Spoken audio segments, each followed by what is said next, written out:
उनका विचरण होता था जी। लेकिन अब वो छत्तीसगढ़ के लगभग प्रत्येक क्षेत्रों में उनकी उपस्थिति दर्ज की जा रही है। इस समय 16 दल हैं जी। और लगभग 300 की संख्या है। अब यदि लेमरू हाथी रिजर्व 1995 वर्ग किलोमीटर का आरक्षित किया गया, तो अब हाथी को तो ये मालूम नहीं है कि नोटिफिकेशन कहां से कहां तक है, तो वो उसके बाहर भी जाते हैं और बाहर जाते हैं मतलब वो मैनपुर में भी हैं, वो मानपुर में भी हैं, वो इधर महासमुंद में भी हैं। ये चारों तरफ से जिस तरीके से उनका विचरण हो रहा है, अब एक पर्टिकुलर यदि कोई एरिया हो तो हमने वहां पे सोलर फेंसिंग का सिस्टम किया, लेकिन सोलर फेंसिंग के सिस्टम कुछ दिन तक आप उसका उपयोग कर पाए, उसके बाद वो वहां से छोड़ के चले गए। तो यदि वो स्थायी तौर पर ये तय हो जाए कि यहीं रहेंगे तो उसके बाद उसकी व्यवस्था भी उस ढंग से होगी।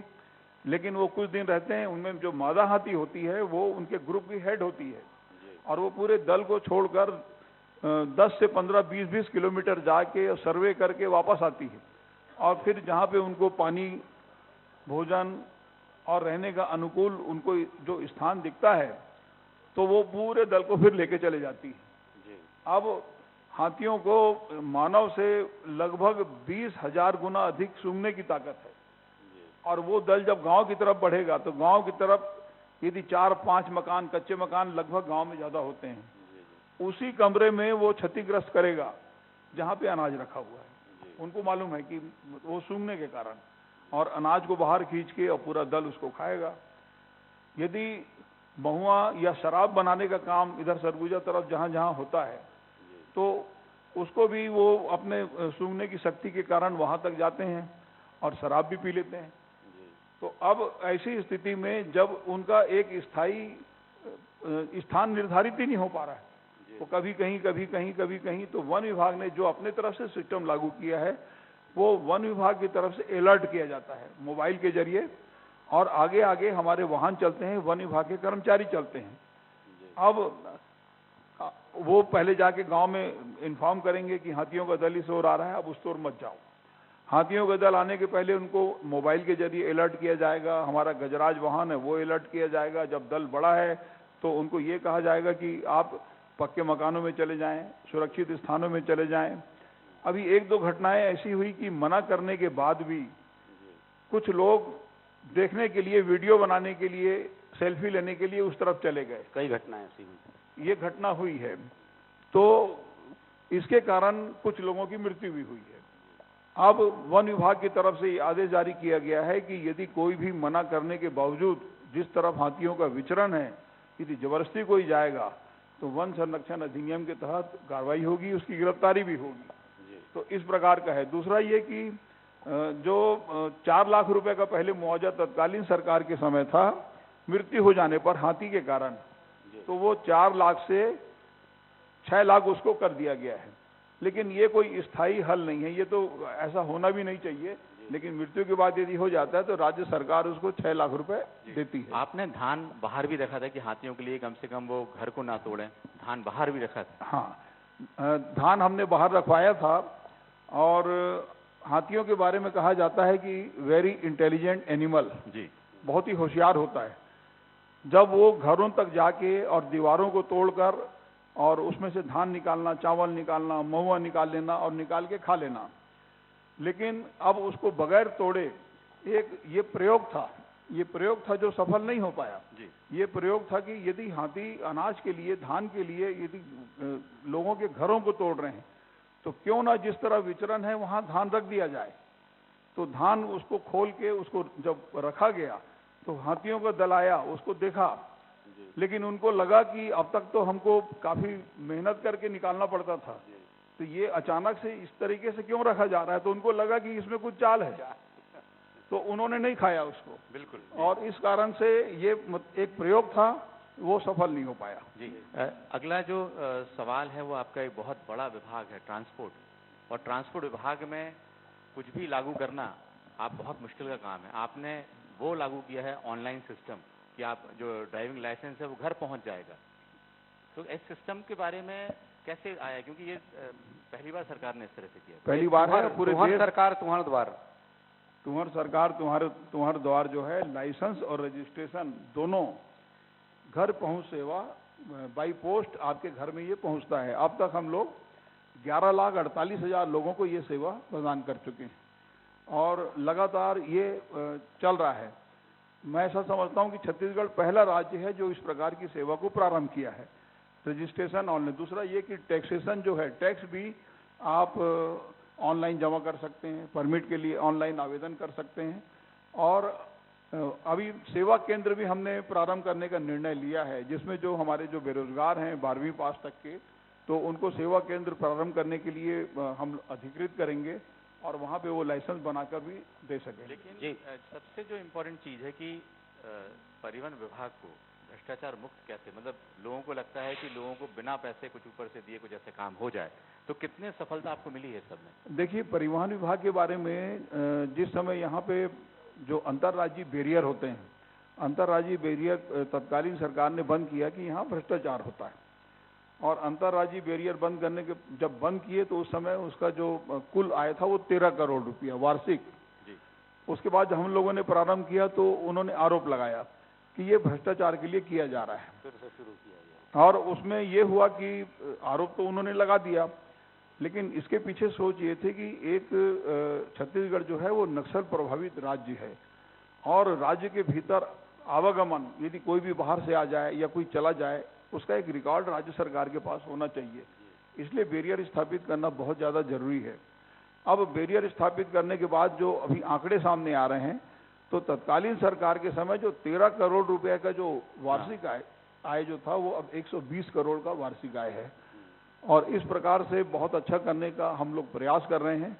और बाकी के भ्रष्टाचार के बारे में आपने जो भी बात कही है, तो यदि कहीं की कोई शिकायत प्राप्त होती है तो निश्चित रूप से संज्ञान में लेके हम लोग उसमें कार्रवाई भी करते हैं। एजेंट जो बात है, वो मतलब जो एजेंट्स होते हैं जिनके माध्यम से लोगों को जो परेशानी होती थी, वो तो ऑनलाइन सिस्टम से लगभग खत्म हो गई। एजेंट का ऑनलाइन सिस्टम से हो गया। दूसरा ये कि हम परिवहन सेवा केंद्र उनको तो अधिकृत कर रहे हैं, लाइसेंस दे रहे हैं, तो वो आप मतलब एजेंट के रूप में यदि बाहरी तौर पर कोई काम कर रहे हैं तो हम तो आपको अधिकृत करके और ऑनलाइन सिस्टम में यदि आप रजिस्ट्रेशन अपने लाइसेंस बनाने का काम करेंगे तो आपको तो अधिकृत कर दिए, तो फिर एजेंट वाली बात कहाँ रह गई? जी जी। ये गृह निर्माण मंडल जो है, जो गृह निर्माण मंडल के जो मकान हैं, जो पिछले समय जो देखते हैं, जिन मकानों में लोग रहते हैं, उसकी गुणवत्ता पर मंत्री जी बहुत सवाल उठते थे। आप भी देखे होंगे गृह निर्माण मंडल के घर कैसे होते हैं, तो आपकी क्या इस दिशा में सोच है कि लोगों को गुणवत्ता युक्त मकान मिले? गाड़ी कमाई के पैसे के होते हैं। जो गृह निर्माण मंडल है उसका मूल कंसेप्ट यही है कि नो प्रॉफिट लॉस के आधार पर लोगों को मकान उपलब्ध कराना, और इसीलिए राज्य सरकारें बहुत कम दर में, कभी कभी 1 रुपये टोकन में भी जमीन उनको आवंटित कर देती जी। लेकिन इस प्रकार की शिकायतें भी आती है जो आप बता रहे हैं जी। और इसको कंट्रोल करने के लिए इसके पहले जो तत्कालीन सरकार थी उसमें ऐसे ऐसे स्थानों का चयन किया गया जहां लोग आज तक नहीं गए, खिड़की दरवाजे लोग निकाल के ले गए, कोई उस मकान को खरीदने को तैयार नहीं है। अभी 2-2, 3-3 बार इसके दरों को कम किया गया, उसको बार बार उसका समाचार पत्रों में विज्ञापन देकर कोरोना काल में अलग छूट दी गई, बुजुर्गों को अलग छूट दिया गया, अलग अलग क्राइटेरिया बन के लगातार हम लोग छूट दे रहे हैं। लेकिन मतलब वायबिलिटी को देखते हुए प्लान्ड वे पे इस तरीके का निर्माण कार्य किया जाना चाहिए था, लेकिन वो तत्कालीन सरकार के समय नहीं किया गया, और जिसका ये परिणाम है कि बहुत से स्थानों में शिकायत आती है कि टंकी में पानी नहीं चल रहा है, या रास्ता नहीं है, लाइट बंद हो गया है, सफाई नहीं हो पा रही है। तो अब उसको एक अलग बोर्ड है जो उनके अध्यक्ष होते हैं, तो वो उसको देख रहे हैं।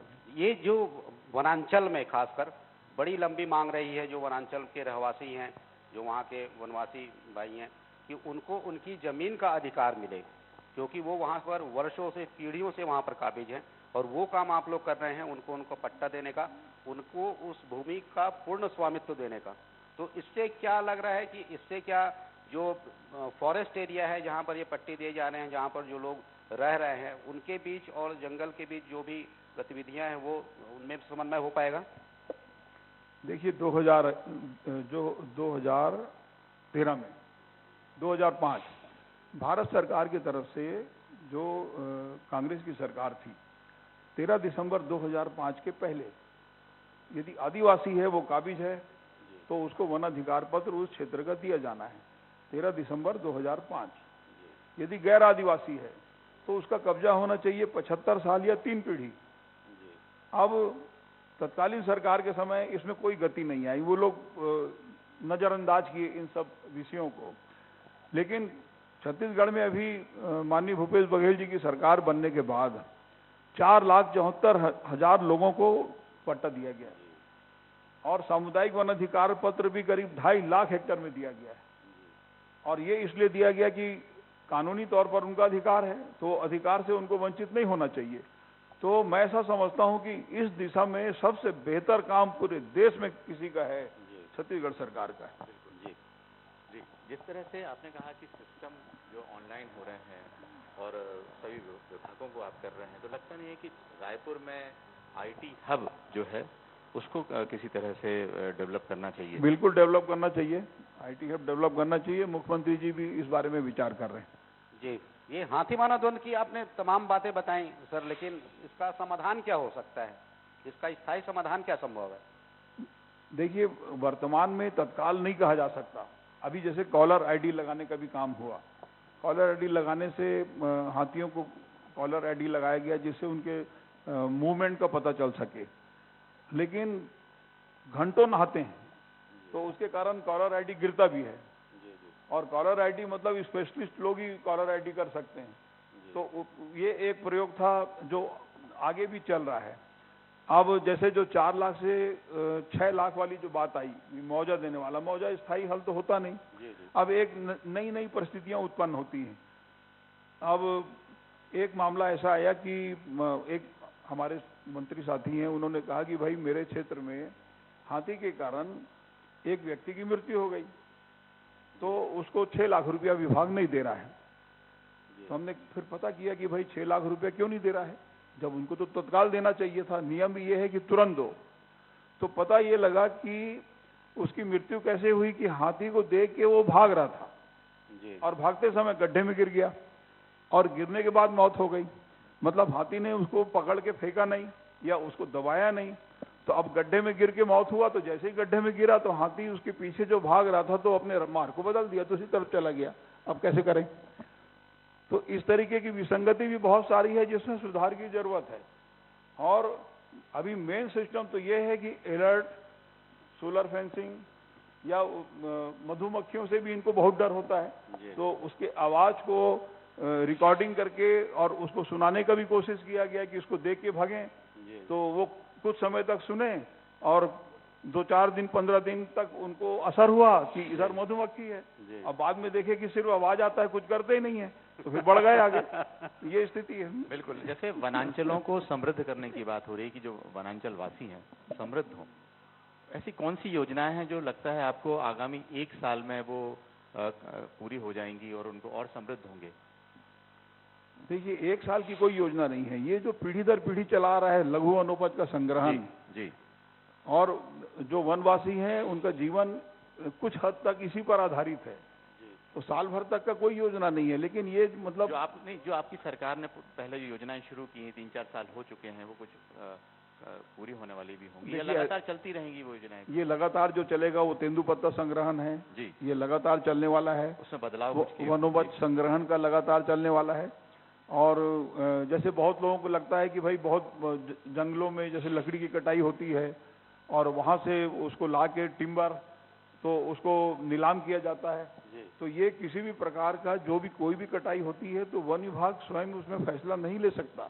उसका बाकायदा कार्य योजना बनेगा, कार्य योजना बन के भारत सरकार से अनुमति प्राप्त करके ही ये सब संभव है। तो वनों में आपने कई बार देखा होगा कि वन के भीतर से किसी ने मुरुम खोद दिया या किसी ने पत्थर निकाल लिया, तो उसको भी उसके विरुद्ध भी वही कार्रवाई होती है जो वनोपज से संबंधित होता है, क्योंकि वहां जंगल का मुरुम भी वनोपज कहलाता है।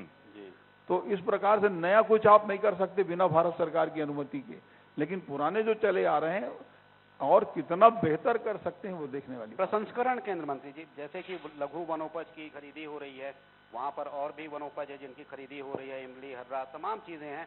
तो प्रसंस्करण केंद्र जो कि सरकार ने कहा था अगर प्रसंस्करण केंद्र वहाँ पर खुलें तो वहाँ के स्थानीय लोगों को, वनवासियों को उसका और भी ज़्यादा लाभ मिलेगा, और भी ज़्यादा कीमत मिलेगी। तो ऐसे केंद्र और भी खोलने की कोई प्लानिंग है कि ऐसे केंद्र जगह जगह खोले जाएं? ऐसे केंद्र जगह जगह खोल दिए गए हैं और अब तो केंद्रीकृत सेंट्रलाइज सिस्टम के लिए पाटन में 100 करोड़ की लागत से लघु वनोपज की प्रसंस्करण के लिए एक इकाई स्थापित हो रही है, जो सेंट्रलाइज रहेगा। तो वो बेहतर करने का बहुत अच्छा छत्तीसगढ़ सरकार की तरफ से प्रयास चल रहा है। जी, पर्यावरण को लेकर एक बड़ा इशू रहता है, जैसे कि आसपास बहुत सारी औद्योगिक इकाइयां हैं प्रदेश में, और भी अलग अलग जो स्थान है वहां पर बहुत सारी औद्योगिक इकाइयां हैं। तो प्रदूषण का स्तर मानक स्तर तक बना रहे या फिर प्रदूषण का वो स्तर ना उस स्तर पर पहुंचे जैसा कि हम और भी बड़े शहरों में देखते हैं।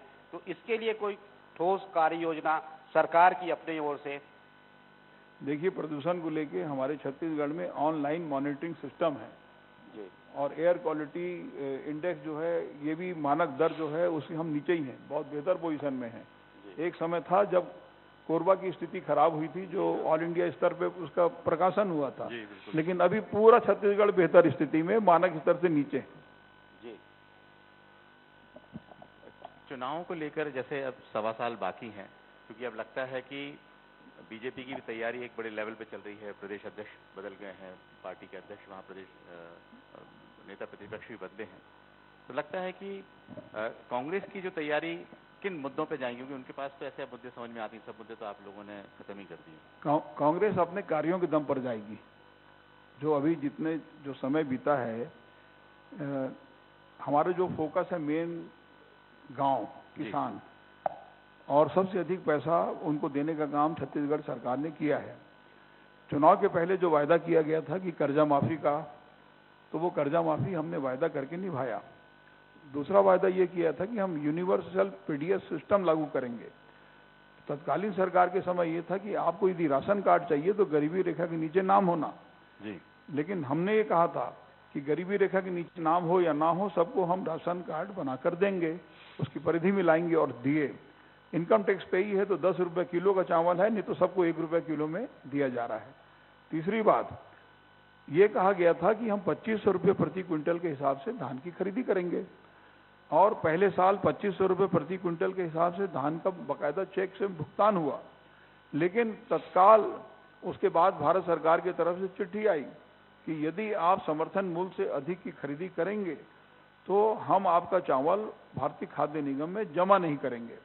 अब आप धान खरीदी का सिस्टम समझ लीजिए। छत्तीसगढ़ सरकार को भारत सरकार की तरफ से धान खरीदी के लिए कोई राशि नहीं दी जाती, कोई कर्ज नहीं दिया जाता, कोई अनुदान नहीं दिया जाता। 20 से 25 हजार करोड़ रुपया हर साल छत्तीसगढ़ की सरकार कर्ज लेती है और कर्ज लेने के बाद धान खरीदती है। धान खरीदी करने के बाद उसका परिवहन करके कस्टम मिलिंग होगा, चावल बनेगा। भारत सरकार से केवल हमारी ये मांग रहती है कि हमारा चावल जमा ले लो। जी, अब गत वर्ष हमने 92 लाख मीट्रिक टन धान की खरीदी हुई। अब यदि हमारा चावल लेना है तो हमारा भाई चावल ले लो। लेकिन उन्होंने कहा कि यदि भुगतान 2500 रुपया के हिसाब से होगा तो हम चावल जमा नहीं लेंगे। तब कुछ लोगों ने मुख्यमंत्री जी के साथ बैठकर ये तय किया कि वायदा तो पूरा करना पड़ेगा, 2500 रुपये प्रति क्विंटल के हिसाब से देना ही है। तो ऐसा करते हैं कि समर्थन मूल्य में धान खरीदी कर लें और अंतर की राशि उसको कैलकुलेट किया गया। तो 9000 रुपया पहले साल में 10,000, और अब क्योंकि हर साल समर्थन मूल्य बढ़ जाता है जी बिल्कुल, तो 9000 रुपया प्रति क्विंटल के हिसाब से कैलकुलेट जब किया जाएगा तो इस साल धान की खरीदी जो है 2540 रुपया प्रति क्विंटल के हिसाब से की गई है, और जो 9000 रुपया प्रति एकड़ के हिसाब से उनके खाते में राजीव गांधी किसान न्याय योजना के नाम से उसके खाते में डाल दिया गया। तो लगातार 2540 रुपया। तो अब इस एक योजना है प्रधानमंत्री किसान सम्मान निधि, उसमें 6000 रुपया खातेदार को, जिसका खाता है जमीन का, प्रत्येक खातेदार को 6000 रुपया 4 महीने में 2 हजार 3 किस्त 6000 रुपया उनको दिया जाता है, प्रधानमंत्री किसान सम्मान निधि। अब राजीव गांधी भूमिहीन कृषि मजदूर न्याय योजना छत्तीसगढ़ की है, जो प्रत्येक वर्ष में जिनका 1 डिसमिल भी जमीन नहीं है, जो खेतीहर मजदूर हैं, उनको 7000 रुपया वार्षिक दिया जाता है। तो हमारे पास तो बताने के लिए बहुत कुछ है।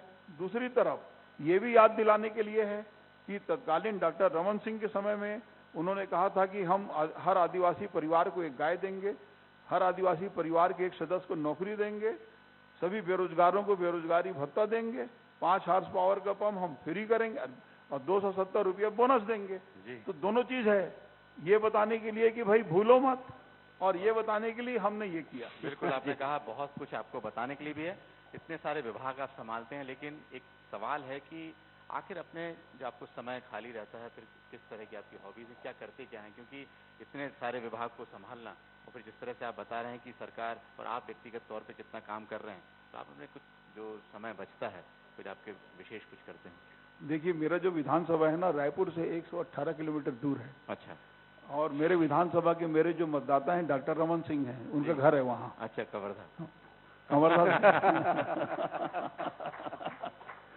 तो इसलिए जितना भी जो भी काम होता है, विभाग का तो काम करना है, तो बाकी समय में फिर विधानसभा लगातार उपस्थिति दर्ज करना पड़ता है।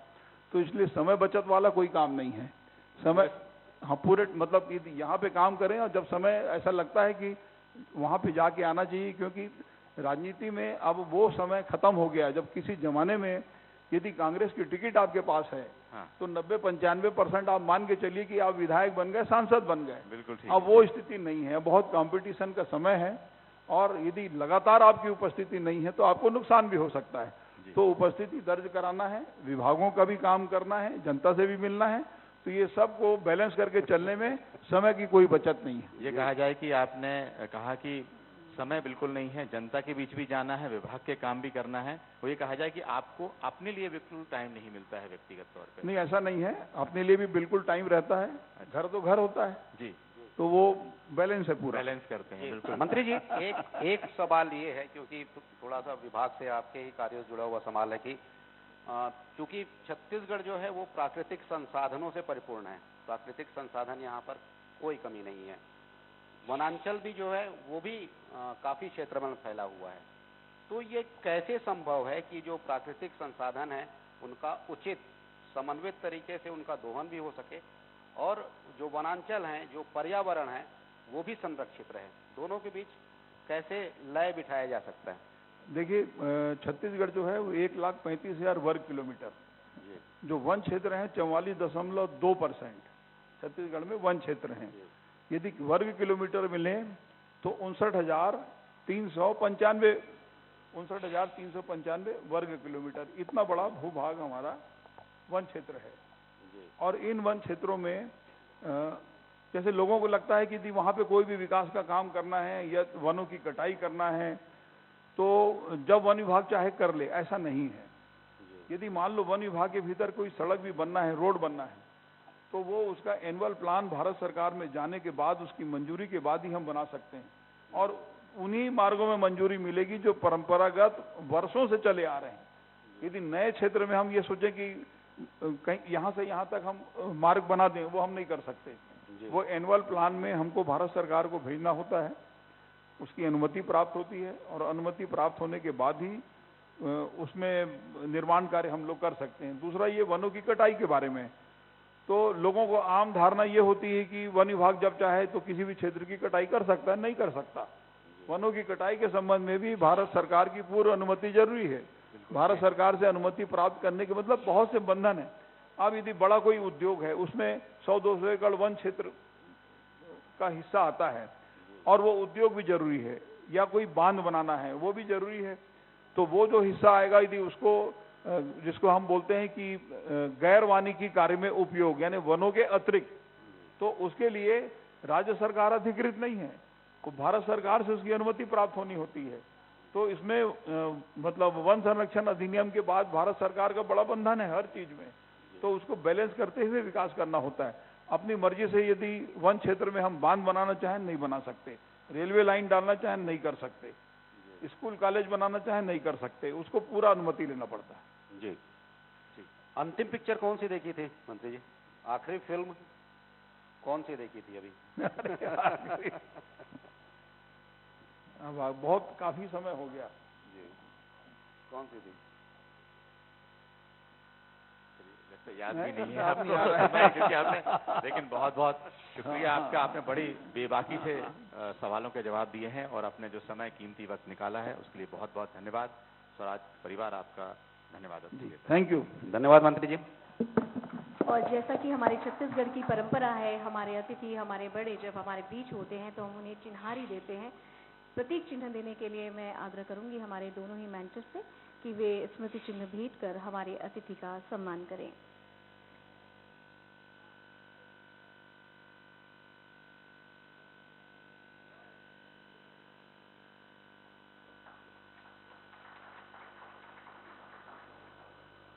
और आग्रह करूंगी कृपया आप सामने अपना स्थान ग्रहण करें। और अगला जो क्रम होगा वो परिचर्चा होगी छत्तीसगढ़ की समृद्ध होती संस्कृति, इस विषय पर। मैं वॉलंटियर से कहूंगी कि शीघ्र मंच को सुव्यवस्थित करें, क्योंकि अब चार वक्ता हमारे साथ मंच साझा करेंगे।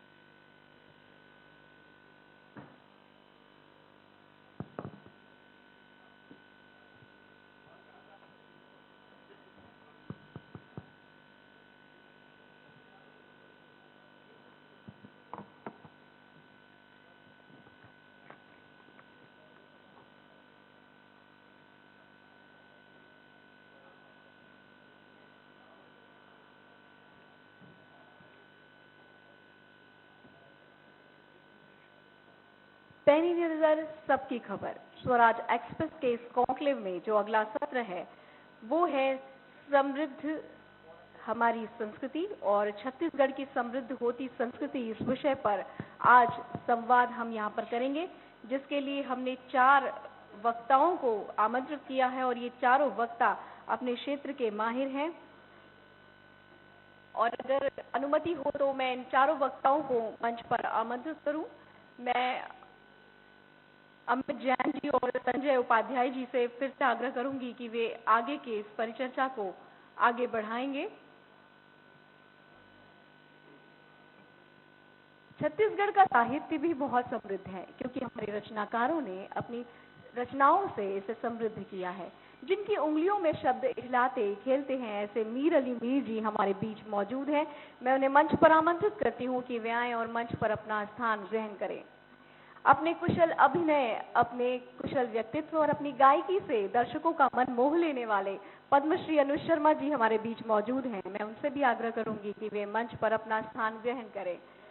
निर्देशन एक ऐसा क्षेत्र है जिसमें कहानी, पटकथा, गीत, संगीत और पात्र सब एक साथ चलते हैं, और जब इनका कुशल संयोजन होता है तो यही फिल्में राष्ट्रीय स्तर पर पहचान बनाती हैं। और उसके निर्देशक जिन्होंने छत्तीसगढ़ी फिल्म को राष्ट्रीय स्तर पर पहचान दिलाई, मनोज वर्मा जी हमारे बीच मौजूद हैं। मैं उन्हें भी मंच पर आमंत्रित करती हूँ। रंगकर्मी की यदि मैं बात ना करूं तो मुझे लगता है कि कहीं ना कहीं हम इन सब में पीछे होंगे, क्योंकि सबका आधार यदि कुछ है तो वो है नुक्कड़ नाटक और रंगमंच, अभिनय और संवाद। अपने संवाद से लोगों को रुला देना और अपने अभिनय से लोगों को हंसा देना, ये कोई रंगकर्मी ही कर सकता है। एक ऐसे रंगकर्मी जिन्होंने ना जाने कितने कलाकारों को तैयार किया हमारे बीच मौजूद हैं। निसार अली जी, मैं उनसे भी आग्रह करती हूँ कृपया मंच पर आकर इस मंच की गरिमा बढ़ाएं। जैसा कि मैंने कहा था कि जिनके शब्दों से उंगलियों के इठलाते हैं शब्द, साहित्यकार रचनाकार मीर अली मीर जी, उनसे भी मैं आग्रह करती हूँ कृपया मंच पर आकर मंच की गरिमा बढ़ाएं।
जहां पर स्वराज एक्सप्रेस कॉन्क्लेव चल रहा है और जहां पर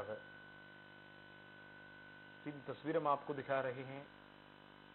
जैसे कि सबसे पहले मंत्री पहुंचे तामतज साहू, उसके बाद फिर मंत्री पहुंचे मोहम्मद अकबर, जिन्होंने बड़ी बेबाकी से कई सवाल के जवाब दिए और साथ ही साथ हमारा ये कार्यक्रम आगे बढ़ रहा है और 1 बजे का वक्त वो है जब मुख्यमंत्री स्वयं पधारेंगे और इस कार्यक्रम की गरिमा को बढ़ाएंगे।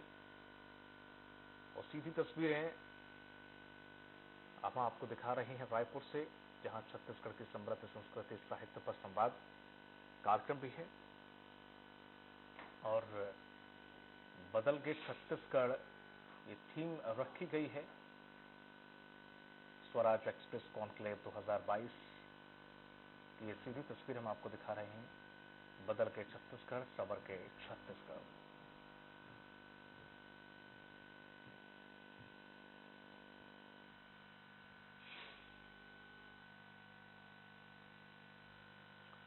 और साथ ही साथ यहाँ पर कई कलाकार भी पहुंचे हैं, जिसमें ऋतु वर्मा पदवानी गायक हैं, वो भी मौजूद हैं और अपने गानों की प्रस्तुति दे रही हैं।